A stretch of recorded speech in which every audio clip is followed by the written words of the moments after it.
அன்புமிக்க ஆசி பாட்காஸ்டை கேட்டுக்கொண்டிருக்கக்கூடிய சகோதர சகோதரிகளே, my dear brothers and sisters, எல்லாரும் நலமாக இருப்பீர்கள் என்று நம்புகின்றேன். வளமோடும் வாழ்வாங்கு வாழவும் வேண்டிக் கொள்கின்றேன்.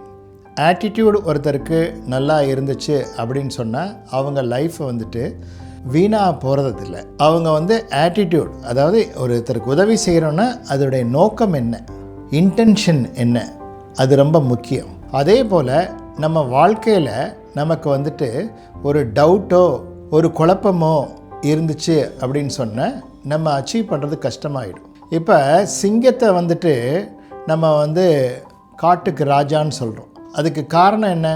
யானை அப்படியே துதிக்கையில் சுற்றி வீசிடும். ஆனால் அதோடைய மைண்ட் செட்டு தான் அதுக்கு காரணம்.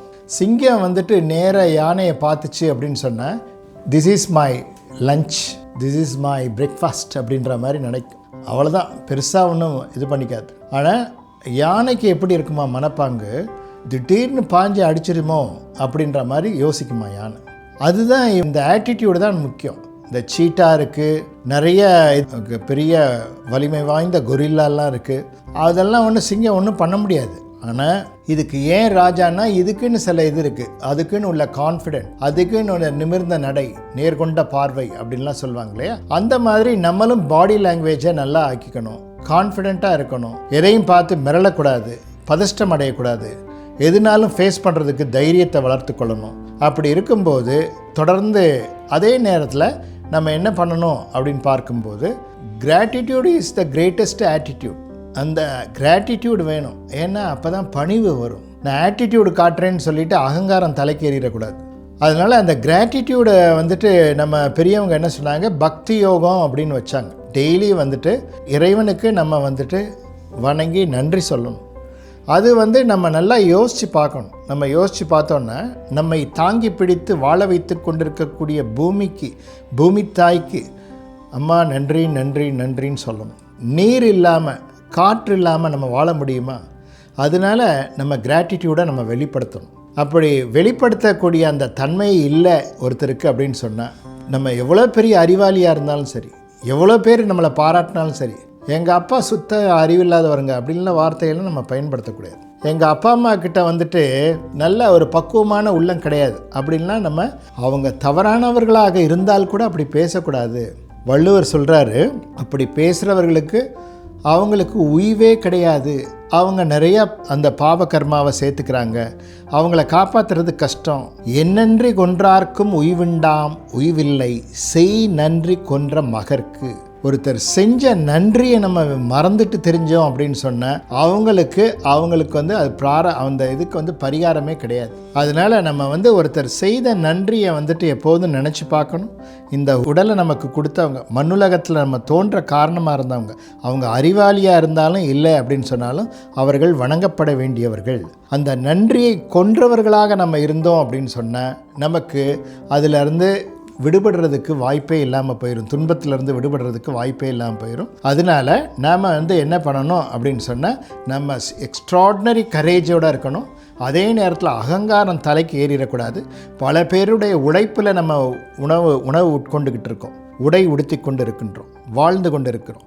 என் கைபேசி எத்தனையோ பேர் உழைப்பில் வந்தது. எனக்கு வரக்கூடிய காலையில் காஃபி சாப்பிட்றோன்னா எத்தனையோ பேர் உழைப்பு அதில் அடங்கியிருக்கு. அதையெல்லாம் நாம் யோசித்து பார்க்க வேண்டும். இந்த ஆட்டிடியூடு நம்ம கான்ஃபிடெண்ட்டாக இருக்கணும், கரேஜியஸ் பர்சனாக இருக்கணும். இந்த பூமியில் வாழ்கிறதுக்கு ரொம்ப ரொம்ப தேவை தன்னம்பிக்கை, திடசித்தம், இதெல்லாம் ரொம்ப தேவை. அதே நேரத்தில் தன்முனைப்போட ஆணவத்தோடு நம்ம இருக்கக்கூடாது. நம்ம எல்லோரையும் நேசிக்கவும் மதிக்கவும் பழகிக்கொள்ளணும். அதன் மூலமாக உலகமே நம்முடைய நட்பை விரும்ப ஆரம்பிக்கும். அந்த மூலமாக நம்முடைய வாழ்க்கை செழிக்க ஆரம்பிக்கும். ஆட்டிடியூடு முக்கியமான ஆட்டிடியூட் என்ன என்று பார்க்கும்போது கிராட்டிடியூடை வெளிப்படுத்துறது. அந்த கிராட்டிடியூடை டெய்லி காலையில் எழுந்திரிச்சோடனே இன்றைக்கி பொழுது நல்ல பொழுதாக விடுகிறதுக்கு காரணமாக இருந்த இயற்கைக்கு நன்றி சொல்லணும். இன்றைக்கி நம்ம எத்தனையோ பேர் பூமியில் பாடியை விட்டுட்டு போகிறாங்க. நேற்று படுத்தவங்க இன்றைக்கி எந்திரிச்சிருக்க மாட்டாங்க. நமக்கு ஒரு வாய்ப்பு கிடச்சிருக்கு இன்றைக்கி. அதுக்காக சூப்பர் நேச்சுரல் ஃபோர்ஸ்க்கு, மதர் நேச்சருக்கு தேங்க்யூ சொல்லணும். அதே மாதிரி தூங்க போகும்போதும் நம்ம தேங்க்யூ தேங்க்யூ தேங்க்யூன்னு சொல்லிட்டு படுக்கணும். நம்ம ஆட்டிடியூடில் வந்துட்டு பாட்டம் ஆஃப் அவர் ஹார்ட் ரொம்ப தைரியமான ஆளாக இருக்கணும். வைரமுடைய நெஞ்சம்னு பாரதி சொல்கிறது போல் தைரியத்தோடு இருக்கணும். அதே நேரத்தில் மற்றவர்களை தாக்கி பேசுவது, எடுத்தெறிந்து பேசுவது, அவசரத்தில் பேசுகிறது, இந்த மாதிரியெல்லாம் இல்லாமல் நிதான புத்தியோடு நம்ம செயல்படணும்.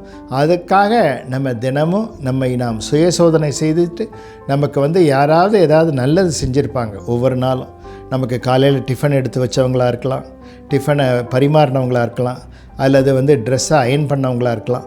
எல்லாருக்கும் தேங்க் பண்ணிவிட்டு நம்ம படுக்க போகணும். அப்போ ஒரு நல்ல குவாலிட்டி ஆஃப் ஸ்லீப் இருக்கும். டெய்லி நம்ம எல்லோரையும் வாழ்த்தி கொண்டே இருப்போம். யாரையும் வசைபாட வேண்டாம் என்று கூறிக்கொண்டு வாழ்விலே எல்லா வகையிலும் ஏற்றம் பெற இந்த ஆசி பாட்காஸ்ட்டை கேட்டுக்கொண்டிருக்கக்கூடிய உங்கள் அனைவருக்கும் இயற்கை என்ற பேராற்றல் உதவும் என்று கூறிக்கொண்டு உங்கள் அனைவரையும் வாழ்த்தி வணங்கி நிறைவு செய்கின்றேன். வாழ்க வளத்துடன். ஆசி podcast by M.S. Ravishankar Raja.